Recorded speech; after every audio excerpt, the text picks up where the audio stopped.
girls, my name is Kylie Hatch. I am the Distinguished Young Woman of 2018 First Runner-Up, and I have a few tricks and tips to think about while you're preparing for your 10-minute interview with the judges.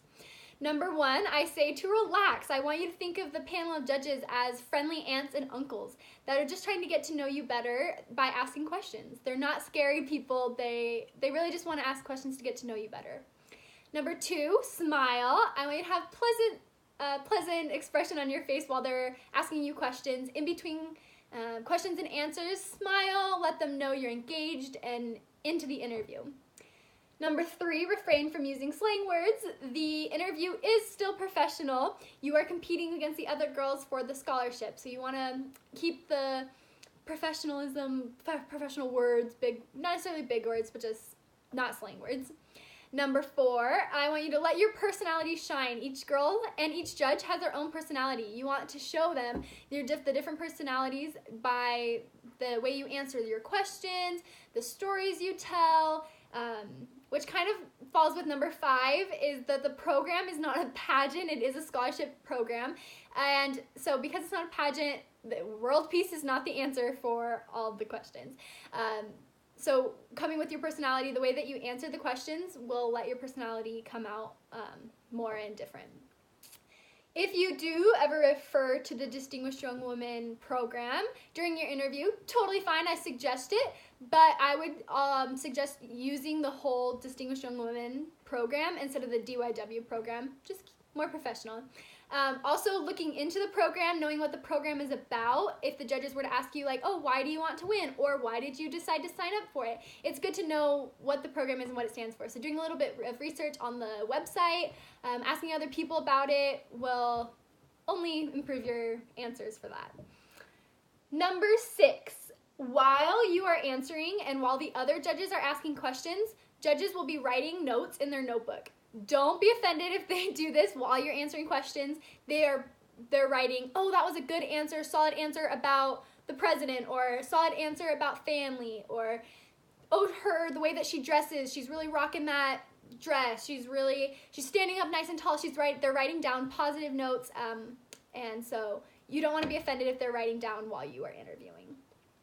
They also are trying to write a bunch of feedback because they only have 10 minutes with you.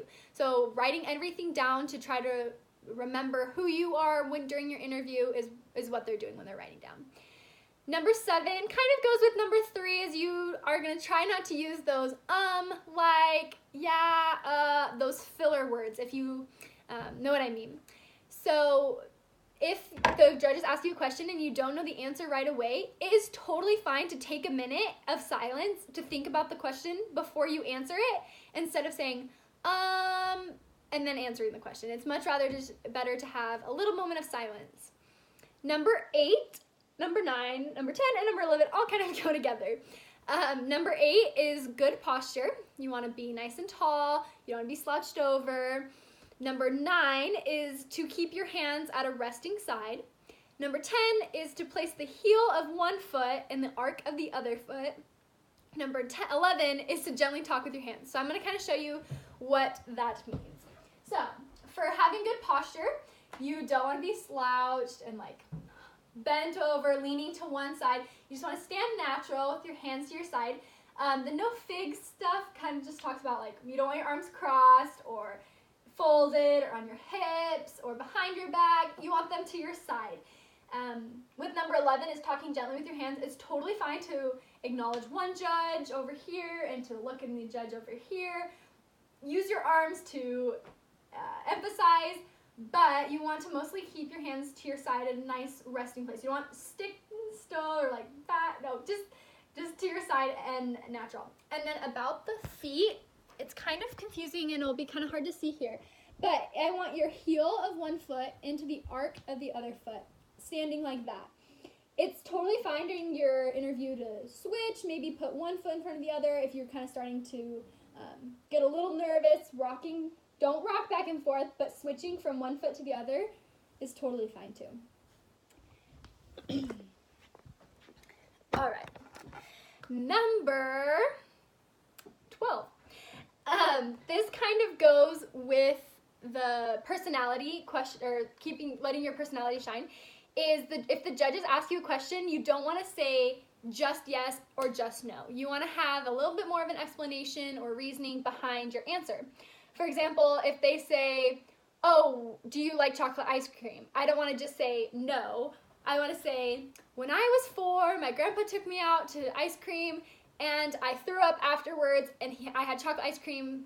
We had chocolate ice cream and I threw up afterwards, so because of that, I don't like chocolate ice cream.